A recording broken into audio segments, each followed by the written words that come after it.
Welcome children, welcome back. Today we are going to study Act 2 Scene 7. Now before beginning the scene, let's find out where the scene takes place. The scene opens in Belmont, a room in Portia's house.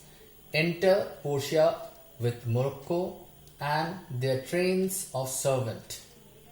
So in this scene, Prince of Morocco tests his luck by the casket system. He becomes very boastful of his power and wealth. He feels that he has possessed an esteemed rank and extreme power which makes him worthy of Portia. In his eyes, Portia is so beautiful that the whole world desired to marry her. He also thinks such girl who possesses such great beauty, wealth and wisdom cannot be underestimated and should not have been kept in the base metal. Finally, reading the inscription on the gold casket, "One who selects me will get what many men desire," he asks the key of the golden casket and after opening it, gets the shock of his life. Let's go through some of the very important lines of this scene. Yes, line number 5, Morocco. After coming across 3 different caskets to take his decision, he first reads the inscription on the gold casket. See what is mentioned, what is inscribed on the gold casket. "Who chooseth me shall gain what many men desire." And it means whoever chooses me shall gain what several men desire. Silver casket, the inscription on the silver casket is, "Who chooseth me shall get as much as he deserves." It means whoever chooses me shall get as much as he deserves. And third, the lead casket, the inscription on this casket reads, "Who chooseth me must give and hazard all he hath." Who chooses me must give and risk all he has. So these are the 3 different caskets with their inscriptions. I'm repeating once again. On the gold casket, the lines, "Whoever chooses me shall gain what several men desire." On the silver casket, the inscription is, "Whoever chooses me shall get as much as he deserves." And on the lead casket, "Whoever chooses me must give and risk all he has." So these are the inscriptions on the 3 different caskets. Now let's move on to line number 17. So reading the lead casket, it's a bit intimidating, risky, hazardous.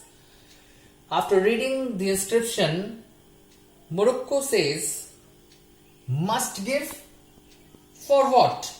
For lead? Hazard for lead? Take a risk. Must risk for what? For lead. Huh? Is someone joking with me? Taking a risk for lead? Morocco discards the lead casket for its unattractive and dull appearance, and even it was intimidating. Next, line number 37 to 40. "Who chooseth me shall gain what many men desire." Why, that's the lady, all the world desires her. From the 4 corners of the earth they come to kiss the shrine, this model breathing scent.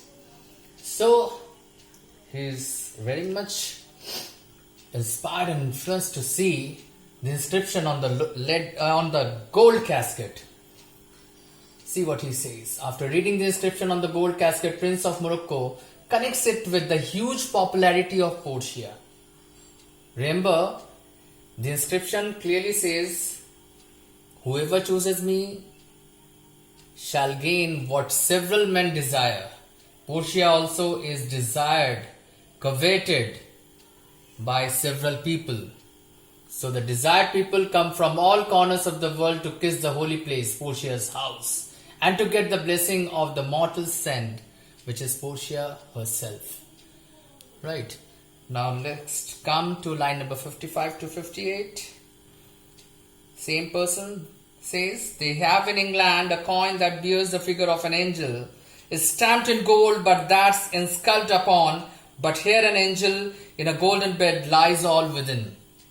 So these two instances have consolidated and influenced this man, Prince of Morocco, to select the gold casket. They have in England they have a gold coin with the inscription of an angel on one side, and here the portrait of an angel lies within a golden casket. But alas, when he opens the golden casket, he finds this message: all that glisters is not gold. Often have you heard that told? Many a man his life has sold, but my outside too behold. Gilded tombs do once enfold. Had you been as wise as bold, young in limbs in judgment old, your answer had not been inscrolled. Fare you well, your suit is cold. Gold, told, sold, behold, enfold, bold, old, inscrolled, cold. So these all are evenly rhymed. How beautifully Shakespeare has rhymed the words. So here the meaning of the lines is clear. The message: all shining object is not gold. A very popular saying. It's a very popular saying. Many men have wasted their lives only to see the outward appearance of gold. Beautiful golden tombs are dreadful when they are dug up to their interior. Worms and ugly insects are found inside. If you had been as intelligent as you are courageous, as experienced in judgment as you are young in body, your answer would not have been written on this piece of paper. Goodbye, your petition is dead.